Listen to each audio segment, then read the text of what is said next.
Yo, better on the mic, it's the Krewe NFC, the Roundtable where the real heads be. Talking NFL, the game we adore, but from the touchdowns to the legends and so much more. That booking guy, he's got the stats on lock, dropping knowledge on the field, watching every block.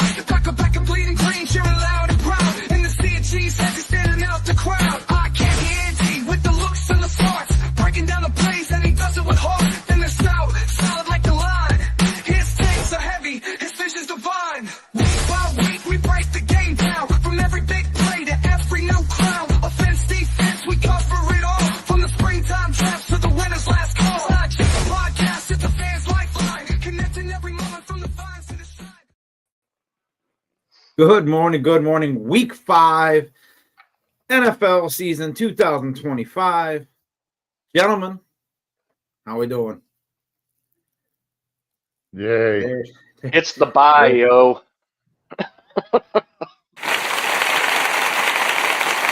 There it is. Ooh, that's gonna get old. That's gonna get old fast. The welcome for the Bears and the Packers is like, I couldn't come at a better time. Packers come off that astounding. We'll talk about that later. And then you got the Bears who are on a tear right now. Andy, what's going on in Chicago? Bears are on a tear. So you actually have a couple of things. Don't care. You have what is turning out to be an offensive and a defensive juggernaut, which are the Bears, as they beat the living breaks off of the Las Vegas Raiders 25-24. Hey, a W is a W. This isn't college football where you got to put style points on the board. Let's not talk about college football. Let's go back to the Bears. Oh, if we're going to talk about college football, you might as well talk about the Cowboys and the Packers again, but that's fine.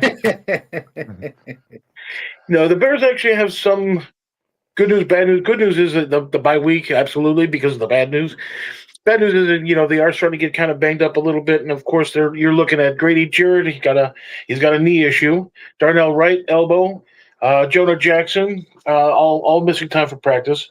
Jalen Johnson and an offensive lineman, which I can never pronounce his name, I'm sorry, both placed on injured reserve. Now, we knew, of course, about Jalen Johnson simply because, he has a groin issue that has just been lingering, and next thing you know, unfortunately, Terrell Smith also in the secondary suffered a serious knee injury. He actually tore his patellar tendon.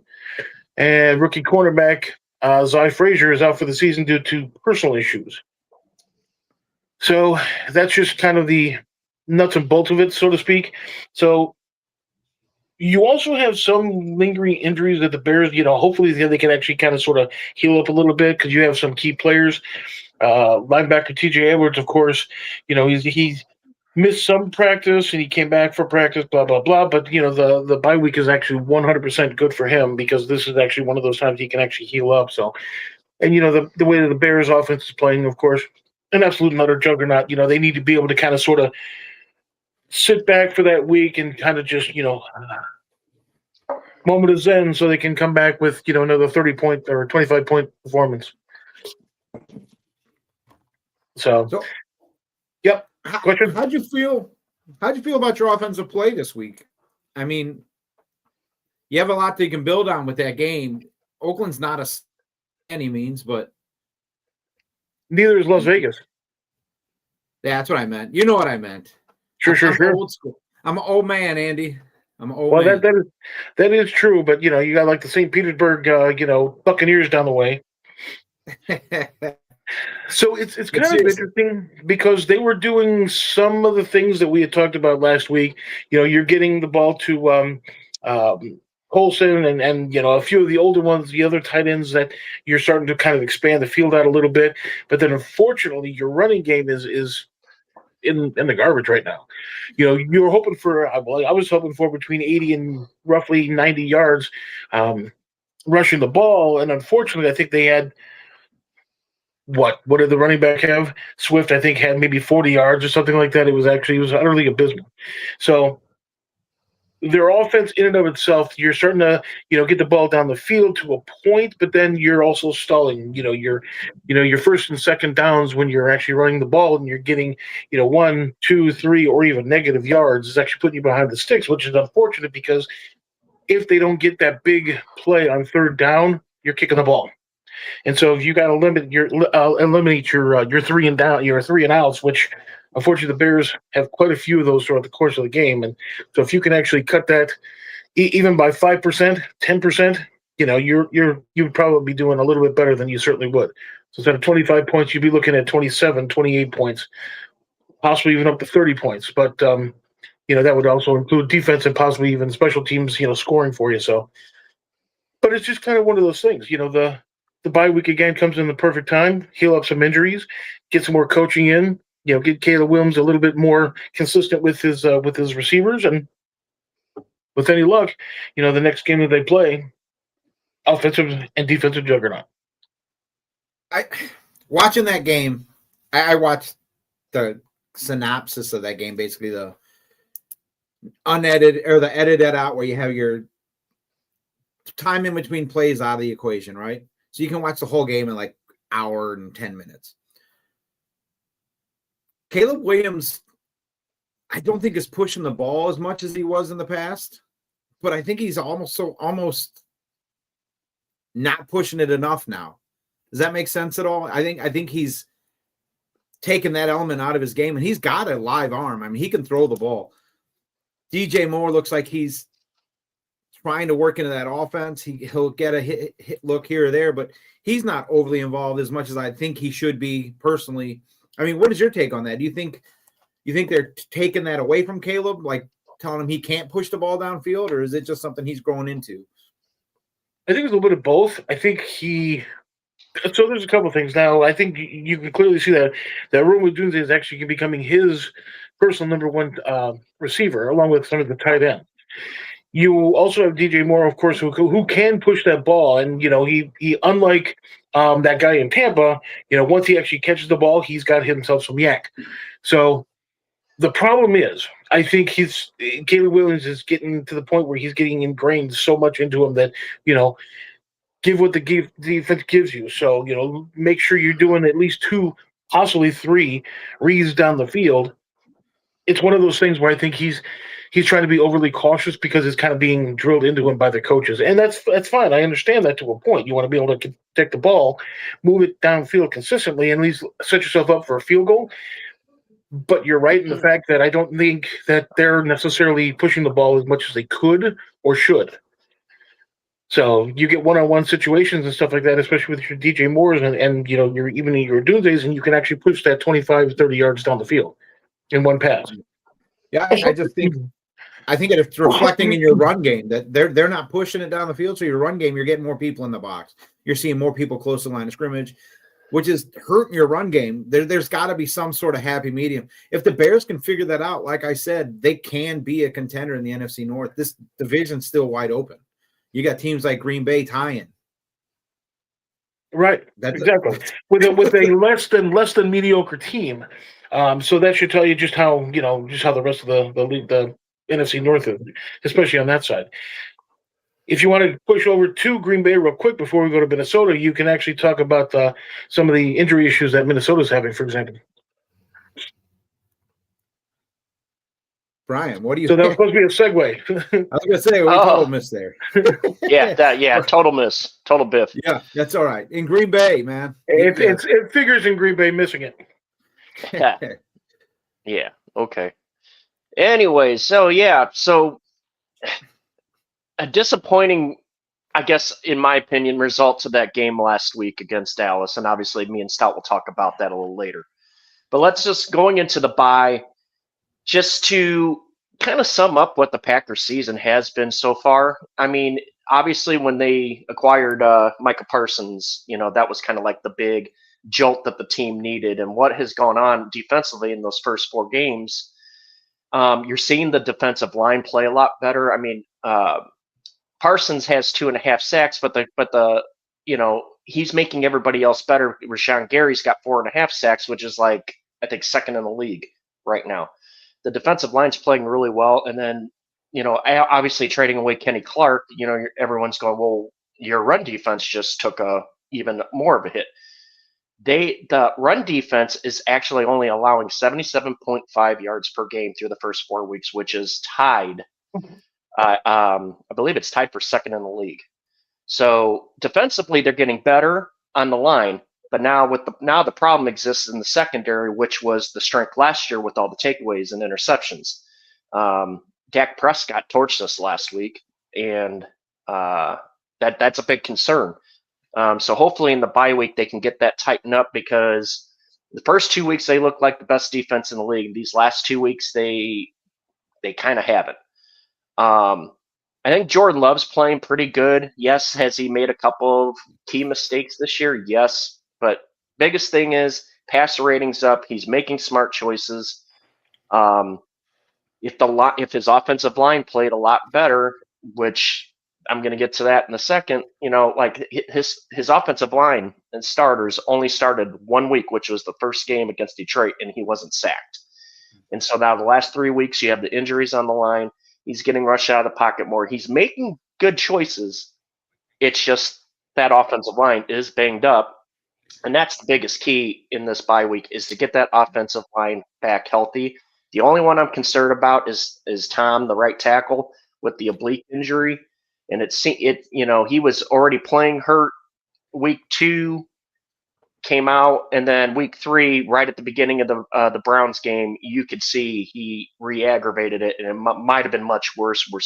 I have been trying to look up reports to see what's going on, not finding anything. It sounds like the other linemen seem to be in good line to be ready for week 6. Other than that, real quick, I got a email or a text, or what do you call it, message on Facebook about Christian Watson. Yes. What is he running in practice? Is he in full gear? What's the outlook on him? The outlook on him right now is he has been doing a lot more in practice, and from all reports it sounds like he might actually be activated for next week. Week 6. So yes, he's entered the window, right? So he's got 4 weeks to play. If he doesn't play, then he's out for the year, correct? Correct. Right on. Okay, so that brings you another receiver. You finally have he's a guy that plays receiver. You finally have a man that can run down the field, open up your offense a little bit more. That might help you coming into the later stages of the season. But yes, exactly. Obviously with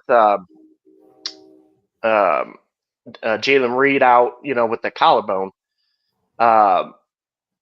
getting him back too later in the year is really even going to short out, because he was your leading receiver he was leading receiver on the team last year. That's the one that Love trusts the most. So this is, the bye weeks come, in my opinion, this week at a really good time for this team, because I think there's a lot of promise. I think the team is just so close to getting to that point to where I can see them making the deep playoff run. But right now, got to get healthy on the line, get these receivers back. And then my last thing I was going to say is LaFleur's got to get his head out of his ass, because he's made a couple of questionable coaching decisions that I am completely not on board with. And he always seems to crap the bed at key moments of the game. And I think that's one of the biggest things with me is with this team, he can't have a coaching mistake in big games. It's been proven. He's done that. He's done that in the playoffs. It's kind of the reason why Rodgers got rubbed the wrong way with him. And let's let that go. But I'm looking forward to next week. We got Cincinnati coming in, and that'll depending on quarterback situation in Cincinnati, if he can even throw the ball to any of the receivers. It's going to be a good test for the secondary with the 2 stud receivers they have on that team. So it leads to 2 questions. Now with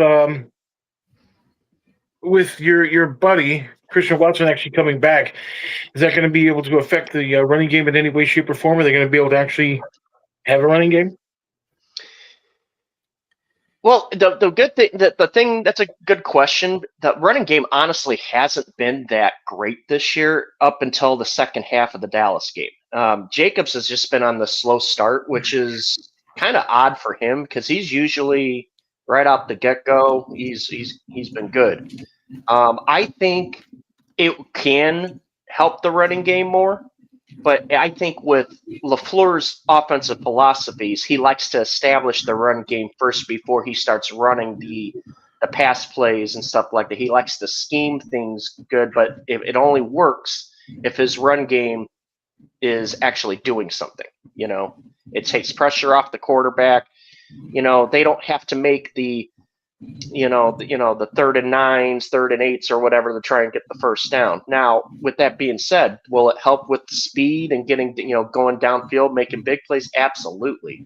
And if you can have that on, another aspect of this offense, that could really open up things with the run game, just for the simple fact they may be trying to key on Jordan Love and Watson connection. So, and that of course leads to the second question. If by chance they have the opportunity to go, better than 1-6 last year to be able to make a playoff spot, and how exactly do you see that really happening? I just have 2 questions. I'm sorry. We're in week 5, and we still got plenty of season. A lot of things can happen, but I mean, this team should be very capable of making the playoffs. Let's just put it that way. So, serious question, not an Andy question. Serious question. How do you guys feel about getting the bye week this early in the year? I always hated getting the bye as a fan. I've never, but hated getting the bye this early in the season, especially with now being added an extra week to the season. I almost feel they should add a second bye. If you're going to give that early of a bye, there should be a bye somewhere after week 10. You get one before week 6, one after week 10. Well, yes, and then you also have to think too. The NFL thinks like when you play a Monday night game or whatever, like you get that window of 10 days, and they consider that a mini bye or whatever. Which, okay, whatever. It's not really that much of a bye. I mean, I know. If I were to answer for Andy, I think the bye comes at a good time for them, just because you have 4 weeks, new offense, new coaching staff. You are evaluating what you've done the first 4 weeks to go for the rest of the season to see what's worked, what's not, what do you need to work on, right? The Packers is kind of it's kind of the get healthy. I mean, it's the offensive line was a turnstile against Dallas. They couldn't protect Love. They just couldn't do it. Obviously the secondary has issues. So I think after the first 4 weeks for our team, I'm more looking at it as health. But theoretically, would I rather have the bye towards the middle of the season, towards later in the season? Absolutely. I love your idea for the second bye, but I think that only comes when they add that 18th game to the schedule, which that's coming. Yeah, I agree there. Yeah, Andy, if you could speak for yourself, Andy, what would you think about the bye this early? Oh yeah, no kidding. So it's all about mitigating the injuries, and so by the time you have teams that are starting to get injured this early in the season, by the time you have those teams that are actually getting in the bye week later in the year, you're going to be in the same situation. So the teams that are actually early are going to be all jazzed up again. So by the time the teams in the later are actually coming off of their bye week, which allows for some aches and pains to get again mitigated, you actually are having the second half team, in my opinion, actually a little bit in better shape than the teams that are, of course, in the early part of the season with their bye week, just simply because now you're going to be, you're going to start piling up the injuries again. Yeah. So it's just kind of one of those things where, the Bears have that opportunity to be able to kind of sort of get at least maybe a 1, possibly a 2, more wins within that little window before other teams really start to hit with their bye weeks. So I see what they're doing, and again, it's all about mitigation. But it's also one of those things where you don't necessarily want to have all the teams off, but you also don't necessarily want to have all the teams on scheduling and all this other stuff. But yeah, it unfortunately is kind of what it is. I think Green Bay, of course, they're dealing with some injuries, so they could definitely heal up. The Cowboys had a bye week this week, just like they had last week, and they still ended up tying. It's just one of those things. Yeah. Before we get into the tie, we have a tie game right now in wherever. And Minnesota versus Cleveland. Europa. Yeah, I know. I was going to say Cleveland, but yeah, tie game right now, 7-7. Wentz versus Gabriel, a battle of Titans. And then we'll go on to the next game. There's one more game to be played in the NFC North. Where's Detroit going this week? They're at Cincinnati. How's your outlook on that game? I don't think that shouldn't be even a competition. I really think Detroit should roll. Yeah, I mean, their offense is kind of on all cylinders. Their defense is kind of on all cylinders. Cincinnati, unfortunately, is not. So Detroit could actually come in and probably double digits, 10, 13, 15-point victory or more. Honestly, I don't think that's far-fetched. I mean, if you're Cincinnati, your defense has struggled every year, but you put all your money into quarterback, wide receiver. I don't see how this game goes any other way. Now, let's get into the important topic. Go ahead, Andy. Oh, I was just going to say that, that Terrion Arnold and DJ Reed, both quarterbacks, of course, for Detroit, are actually kind of banged up and stuff like that. So I don't know if that's necessarily going to be a thing, just simply because with the defensive line of Detroit being able to actually cause pressure, even on a 3 or so man rush, Cincinnati may not be able to actually get that ball down in the secondary. So it's a possibility. This could be one of those upsets of the week that we were talking about. Yeah, I mean, anything can happen. I don't see it. We have a comment in the comment section bringing up topic of the buys we were just discussing. Let's not forget the NFL schedules bye weeks for teams when they get to play Dallas. I mean, he's not wrong. So we have a game that ended last week in a tie. What are your thoughts on that? Being a fan of the said teams, I mean, do you want them to play till someone wins? Do you think? I mean, I don't know. Do you side with the NFL with we're protecting our players, ending the game in a tie? I mean, what are you guys' thoughts on that? Oh, you guys want me to say something now? Yeah. No. Okay. So I believe that no game should end in a tie. I said that when they first came out with this rule. Find something to do besides end the game in a tie. I don't know. There's a bunch of different things. Do a field goal, placement, honestly, and do something like that's the biggest one that I've seen going around, which I think is an excellent idea. But I don't hate the field goal idea. I don't hate that. Let me float this idea past you. Each team gets a ball on offense. They get 4 plays. They start at their 1 yard line, and it's total yardage. You don't have to score. It's total yardage. That offensive drive you get, as long as you can get, whoever has the most yardage at the end of the game wins the game. Well, I don't know. The other issue I have is if you do look at the overtime rule, how many minutes are on the clock for the overtime rule? 10. But yet we play 15 in the other 4 quarters. So that's a big issue with me is now you take 5 minutes off the clock that you're normally playing and something maybe could have happened. I don't know. But no, the ties are stupid. They need to figure something else out. And if they keep preaching about it's the safety of the players, but we're going to add a week 18. Okay, dude. We all see through the BS. So, how about you go with something like a college thing, where you're doing like a back and forth? I don't hate that idea.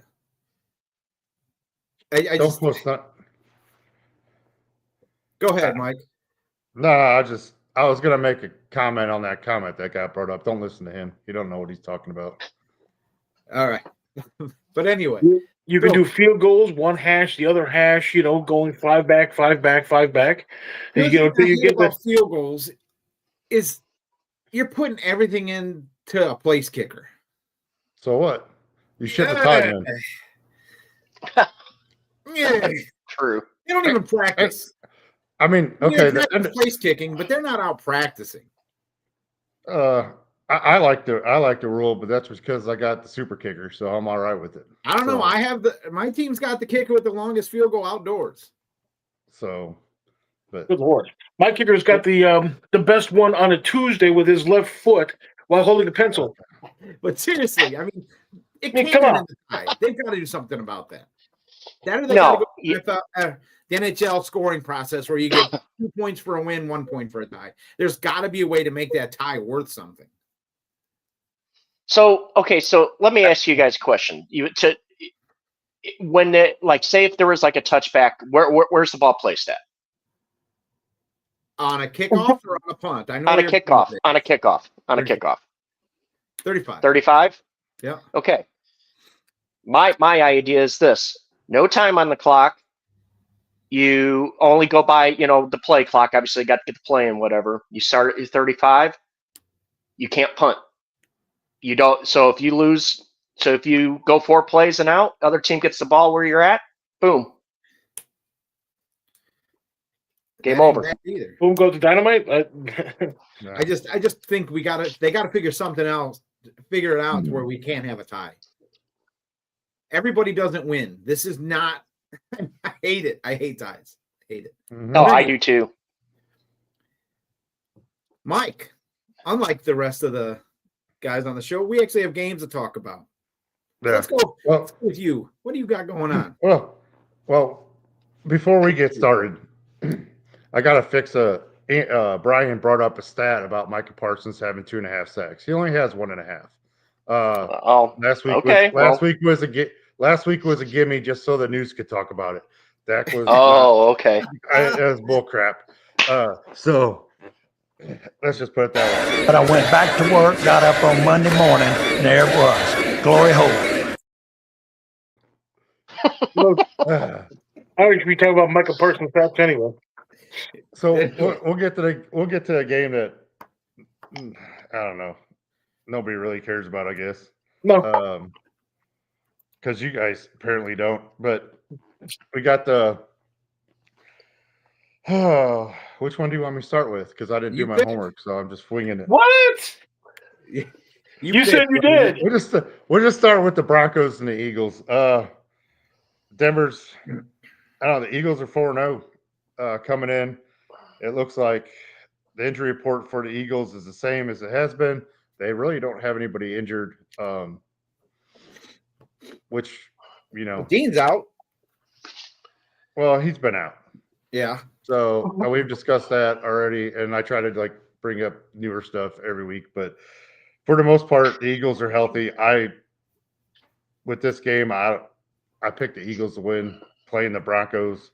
So I don't know. There ain't much to that game. I honestly think this might be a Denver game. I think you might have a trap game here. Philly spent a lot of energy in Tampa. I mean, they came out with a victory, yes, but they spent a lot of energy in that stadium. The heat was obviously getting to them. You look at the halves; they're totally different halves. I think you might have Denver pulling one out this week. I think they might be able to go in Philadelphia, come out with a simplistic game plan where they're controlling the clock, keeping Philly's defense on the field. Same thing that the Bucs had to do and Bucs failed to do. But if Denver can keep the defense on the field, I think they have a chance to win. And I think Denver's defense is looking a lot better than it has previous years, so I think they got that. But I think the biggest issue is Philly's going to have to run the ball, but it's going to be a tough sledding game because the Broncos, it's not like it used to be. But I still think the Eagles will pull this out and end up going 5-0. So you look so depressed anytime you talk about the Eagles, man. It's like it's hard to watch. He's a closer Eagles fan. I'm trying to make it that way. So maybe I should start rooting for them, and then they'll start sucking. I don't know. So, and moving on, we got the Commanders playing the LA Chargers. Commanders are traveling out west to play. I guess RG3's back this week. JD5 is back. However, he has no one to throw to, right? Yeah, I mean, is Debo playing? It's not shown that he's playing from what I could see. I know he was like a game time decision looking at it, but I didn't call Sean either, or to see get my notes from him, steal copy my notes. I'm on the NFL injury report right now, and it said Deebo Samuel was full participation in last practice, and there's no game status designation on it. I think he's playing. That's a go. So yeah. Well, you got 2 receivers out. Yeah. For Washington. Mm-hmm. Well, Scary Terry's out with a quad, which is not good for a receiver. So, and then looking at everything else, I mean, the Chargers have looking at their biggest thing is their offensive tackle. Joel Holt is out with a concussion. That's going to be a big thing for Washington's defense. They capitalize on that.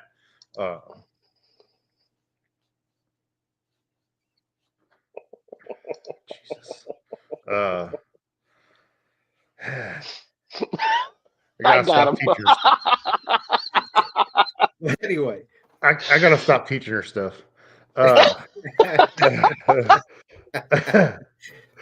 Lord.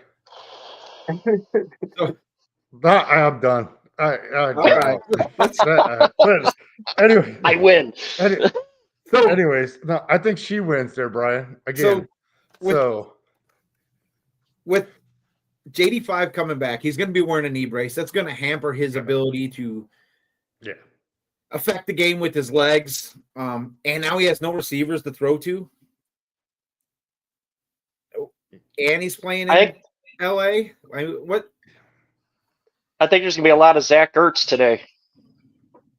Yeah. I mean, that could be a potential for a loss out in LA. Then again, a loss versus the Bears. And well, and the thing is too, the Chargers are looking good this year. It looks like they got things rolling out there. So I mean, it's going to be a tough game, but I think Washington's injuries are going to hurt them this game more than anything. I hate to say it, but I think the Chargers pull this one out. So I think that, I mean, with JD5 having a knee injury, taking a plane to LA, that altitude change is going to affect that swelling of that knee. It sounds stupid. It really, really affects the stability and the swelling of that knee joint. Any joint, really. You get that high altitude, it's going to affect the healing process. But not every joint. Well, and I with this Washington game, I just think it's going to come down to if Washington could run the ball. They got it. Yeah. Washington's going to have to run the ball to win this game, but I don't see it happening. All right, let's go to Dallas.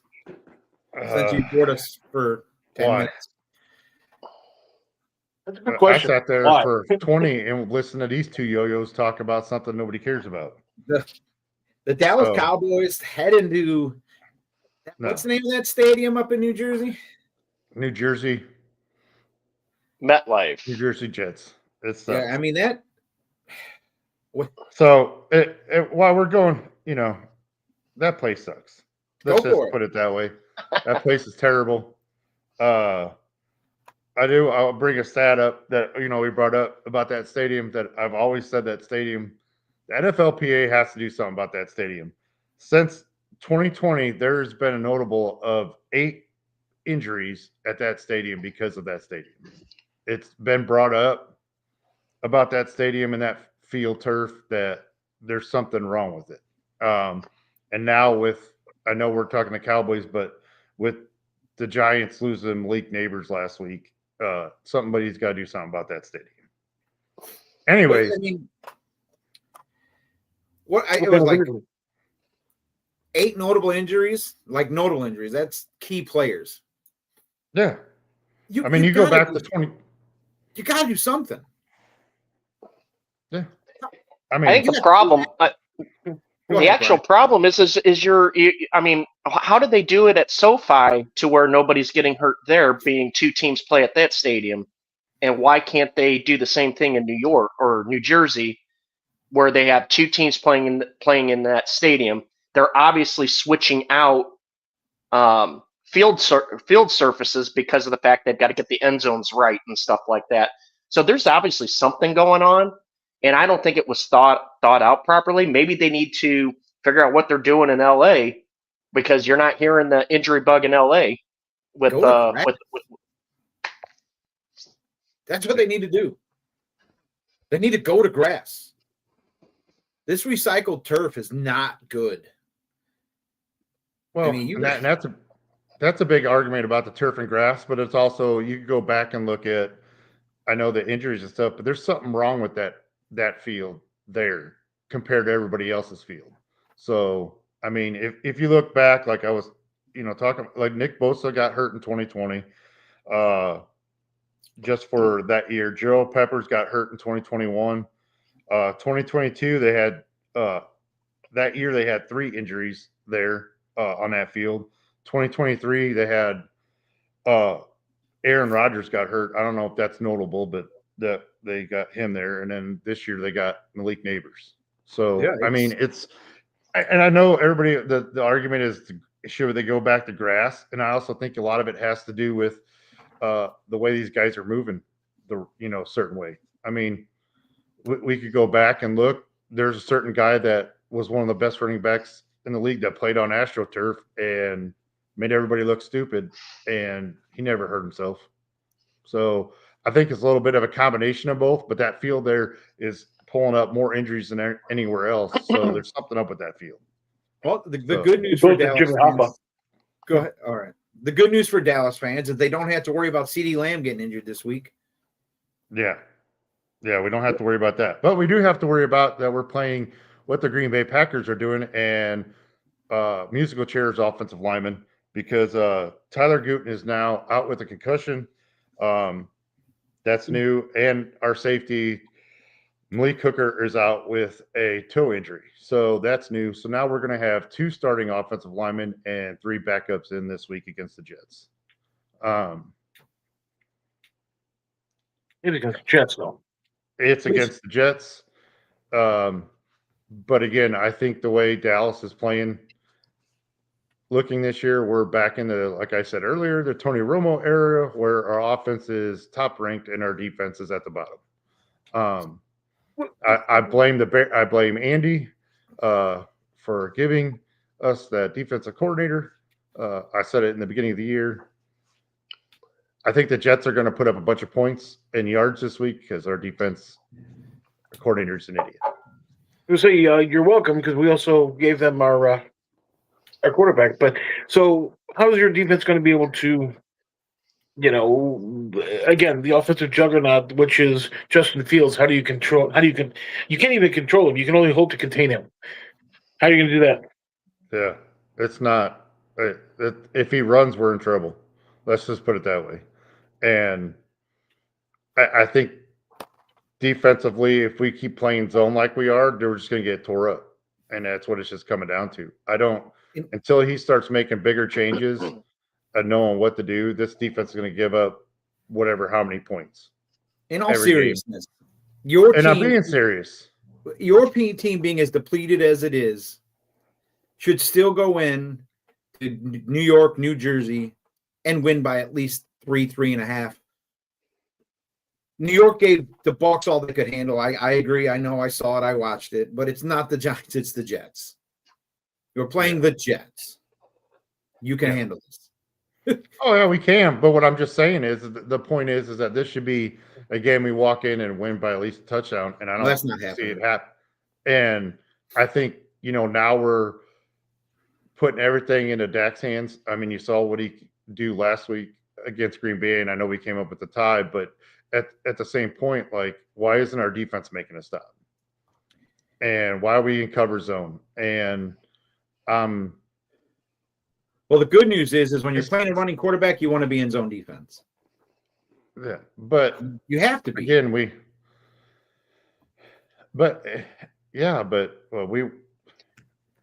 Jordan Love didn't really run. I mean, come on. I kind of get what you're saying, though, because there were certain instances where the Cowboys could have actually blitzed, or they could have actually been more aggressive, and it would have actually played to their advantage in that particular case versus Green Bay, and they didn't. No. Andy, So- when Eberflus was coach of the Bears, did he even blitz a lot? That's the problem. He didn't blitz as much as he could or should have, and that's exactly the whole thing. So if Dallas wanted to be able to actually have a defense where you can get a decent amount of points scored on you, and you're just hoping to be able to score more, he's the guy for you. And that's my issue with Dallas is we're hurt on the defensive side a little bit. We give up our biggest pass rusher, and then we don't blitz. Like you have to do something else than that. So I do think Dallas wins this game, but it's I'm hoping to see something different on defensive side of the ball, or it's going to be even longer year. All right, Mike, give me your offensive key. My offensive key is Dallas run the ball. Just give it to Jonathan Williams, Miles Sanders. Let them go to town and run over that Jets defense. I don't think you really have to throw it a lot this week. If you do, George Pickens has shown that he can do the job, which is good because when CD comes back, now they got to worry about two. And I'm still with Jake Ferguson. I think you run the ball and you throw it to the tight end. So I think they'll double cover Pickens this week. So I think Ferguson's going to have a big game this week, and I think the running back should too. Right on. Before we go to the next game, anyone want to add to the Dallas New York Jets? Are we going to The greater New York, New Jersey Jets and Giants. So we're gonna go down to the Giants? yeah, I just got a kind of a thing. So I don't know if you've seen in some of the highlights of last week's Jets game. Just a secondary question, really. You have Justin Fields, who's actually pushing the field a little bit further down, and even he made a play even to the end zone and stuff like that. So do you have any sort of qualms or anything about your secondary with the potential for longer passes? I do a little bit, but we're in zone, and so most of the time that we're not getting beat too deep. So I'm not too worried about that. And it looks like, they've kind of like pulled Trayvon because they refuse to go to man, because he's more of a man corner. So it looks like he's going to be in and out. But I think the biggest thing with Fields is if we can't stop him running, I think that'll be the biggest issue. The biggest issue that we have. So, but Right on. Week. I think we can move on to the next game nobody cares about. All right. Giants Saints. Giants come into the game with only Tracy injured. Running back who's doubtful. He's not even out. He'll be a game time decision. The Saints are pretty banged up. Chase Young will be out. Their speedy wide receiver, Trey Palmer, will be out.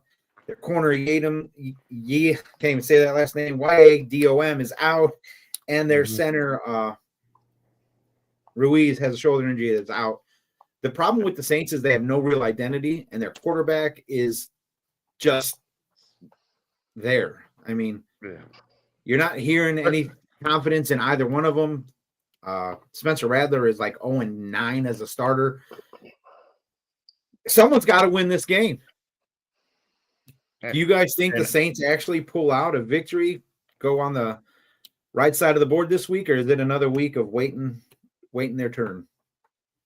I think it depends on with the Giants starting Jackson Dart that they've just gotten to the point to where like, let's just see what happens. And then you got, Scatterboo and him in the backfield of neither one really cares what happens.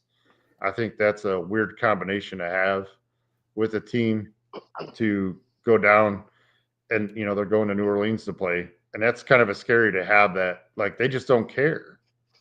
It almost seems like those two I'm going to throw it, whatever. I don't have any expectations right now. So I can just do whatever I, kind of want. So they're playing free is what you're saying.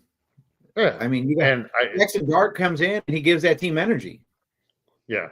So, and it looked like they got a little bit of boost last week. So, yeah, go ahead. Well, I just could say that we were actually kind of talking about this briefly, off stage, whatever you want to call it, but that Jackson Dart, of course, gives that little bit of I don't know, it was like a swagger, but then with Cam Scattermore coming in and his high energy and stuff like that, I think the whole paradigm there is kind of changing in New York. And I wouldn't be surprised if they actually did make a little bit of a noise,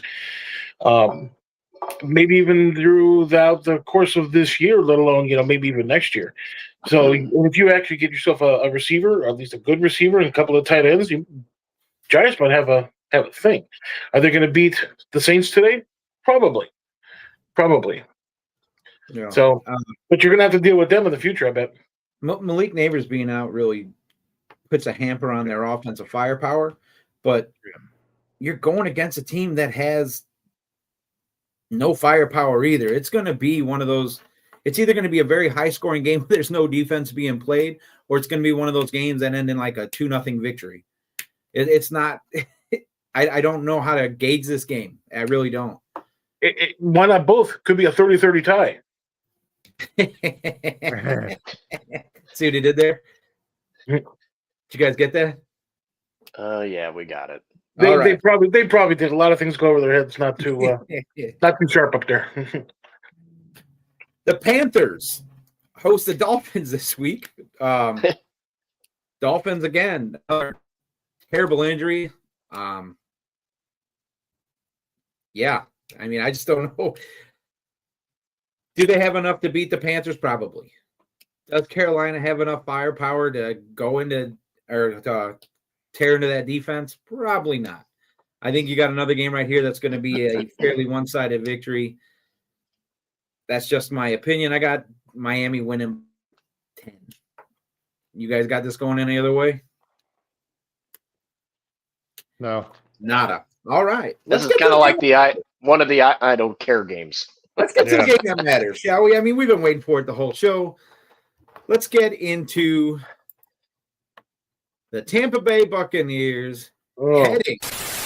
I'm here to tell you right now, we don't care. Time machine. We go back to 1976 to one of the best uniform matchups ever put on the airways. Buccaneers, Seattle Seahawks. Gentlemen, before I get into the injury report, what is your outlook on this game? Because I have my views, because being a Tampa fan. I'll get into mine in a minute. What are your guys' thoughts on this game? Go Hawks. Shut up, Andy. Yeah, you can suck. Anyway, you want my opinion? To be honest with you, here's my. Oh dear God, no. Here's literally my opinion about this game. Nobody. I'm here to tell you right now, we don't care. Anyway, all right. So I guess I'll just get into it. You guys aren't giving me nothing. Hey, what do I get? I get a silly little penny. That's the best. That's the best you got. You got the Seattle Seahawks. You have an offensive juggernaut in Seattle. There's no way that the defense of these Tampa Bay Buccaneers can actually withhold that offensive juggernaut. There's no way. There is no defense for the Tampa Bay Buccaneers right now in the secondary. We are depleted, to say the least. You got Jamel Dean out, Christian Izien out, and Morrison out. So we're going to be playing our third, possibly fourth-string corners. We're going to be having to put in a – what's up, Mike? Who's named Morrison? Are you guys regretting getting rid of Shiloh now? No.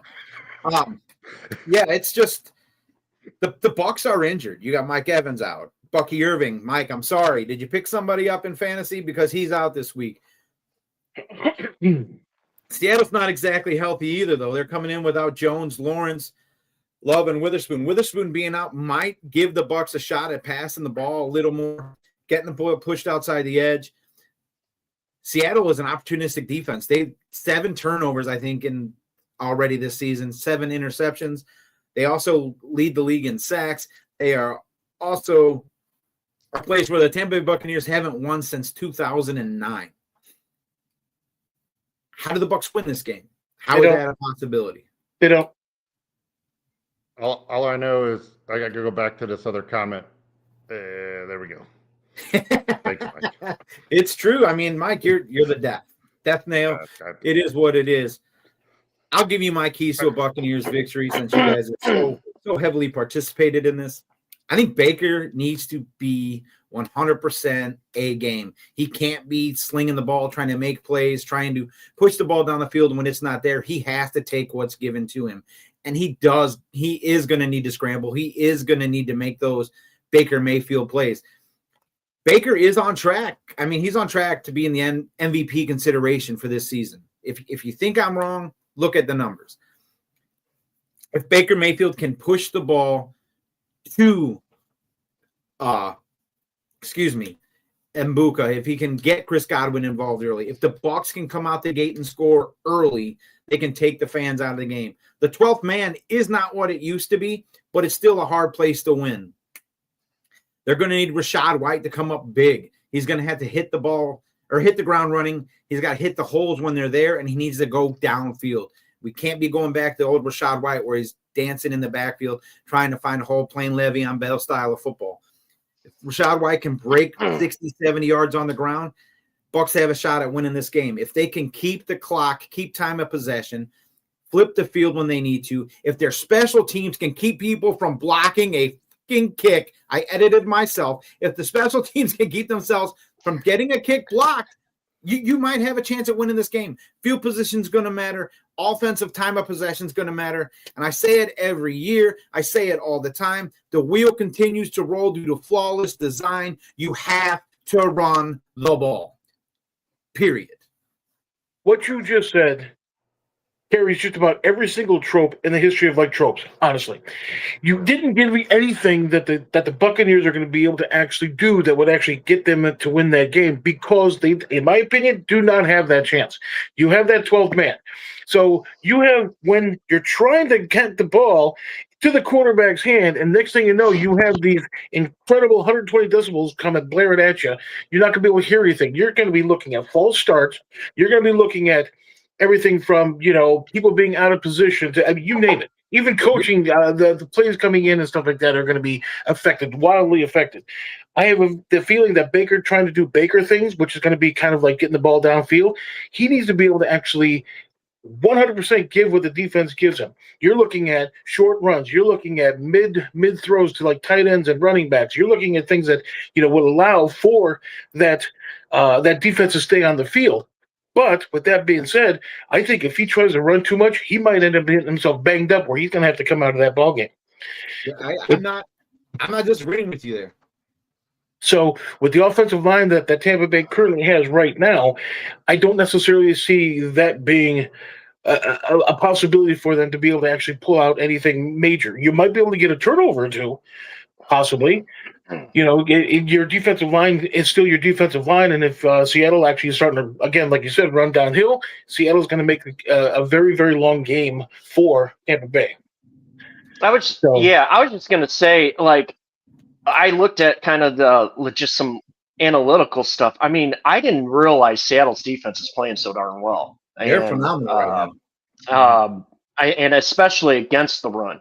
And that's, what you are saying is spot on. If you can't establish a run game on these guys, it's going to, Baker's going to have a really tough time today, especially missing, weapons. So, yeah, and it's because the state of our offensive line right now is forcing the Bucs to keep a tight end in to chip on that edge rush. If we can figure out a way to get Cade Otton involved, like Ben had mentioned in the comments, if you can get Cade Otton involved in this game, it could change things around. You could definitely change things with just a couple passes at the tight end. I think the final score of this game is 21-20. Seattle wins because they block an extra point. It's a possibility. If that happens, the Bucs are going to be in a position where they're going to be like, we got to fire the special team that's already circulating, but you can't just fire a special teams coach. They've been installing the special teams plays since early in the season, since early in the preseason, since early in the offseason. It's not something you just transition to, hey, we're start putting in a new special teams or putting in all these new calls and design. It's just not going to happen. He'll be gone at the end of the year if it does happen, though. But I honestly think the Bucs are going to be in for a fight. I don't know they can pull it out. I think if it's a 23-20 game, the Bucs might be on this one. If the game gets into the 30s, if the Bucs offense can put up points, which they have not been able to do really well this year, I think the Bucs have a shot. The offense has to get going. They are going to need to see a big game defensively, though. You're going to need turnovers. You're going to need to get your hands on the ball. It's going to be a tough one. They need to get Darnold Bean back to Sam Darnold, and he hasn't been Sam Darnold in a few years. He's playing outstanding ball. But anyway, that's my take on that game. I got Rachaad White being my key to the Bucs offense. He's got to, like I said, get at least 60 to 70 yards on the ground. Baker's got to play flawless football, and the Bucs need to come with a few takeaways. We're running out of time. So, guess that means it's time for pick six. Are you guys ready? Yeah. Hopefully I can be. Yeah.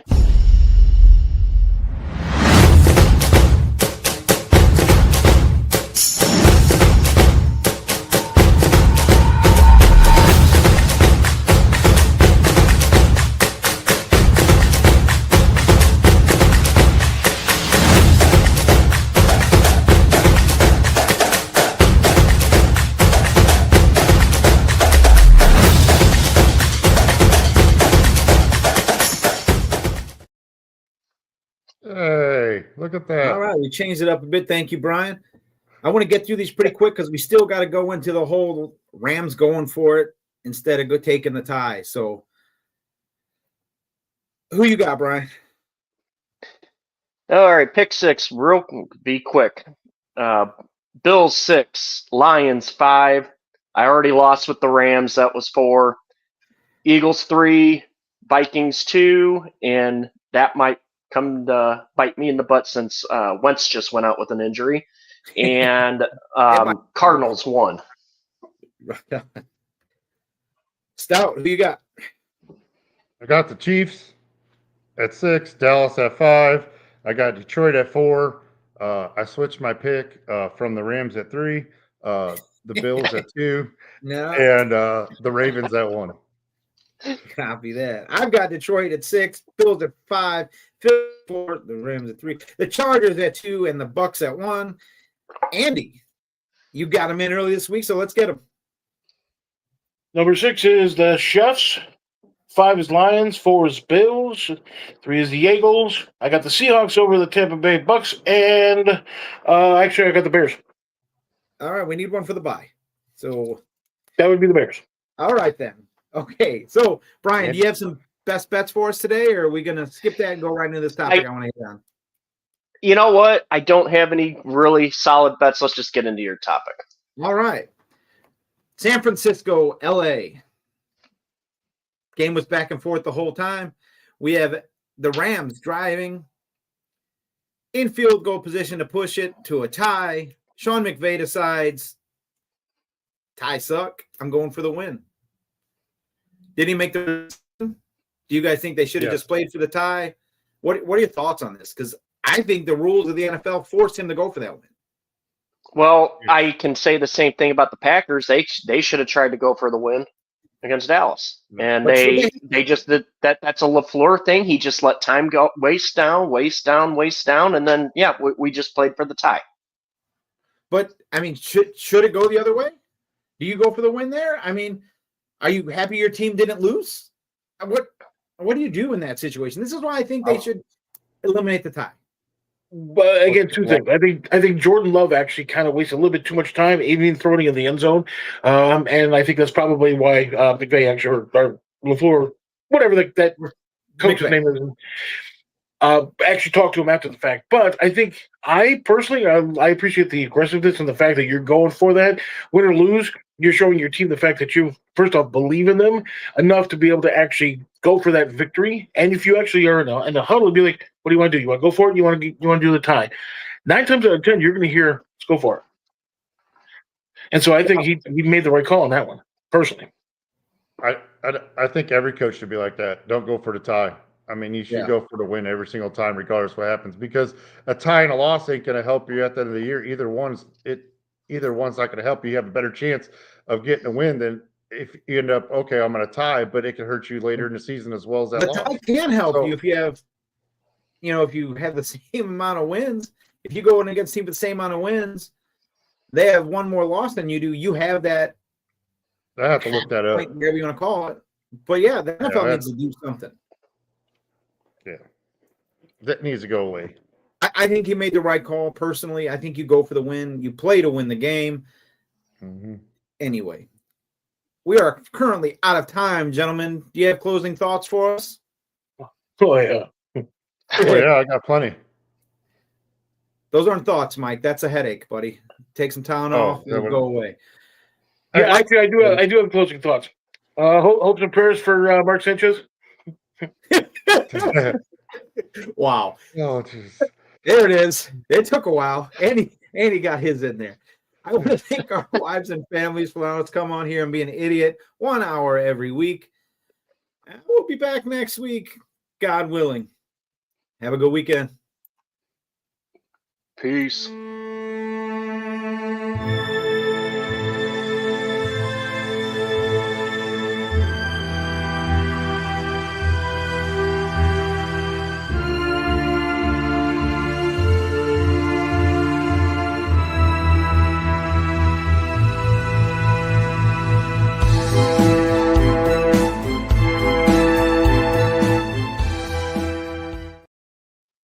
Hey, just so you know, Dallas made the record book again, but not in a good way.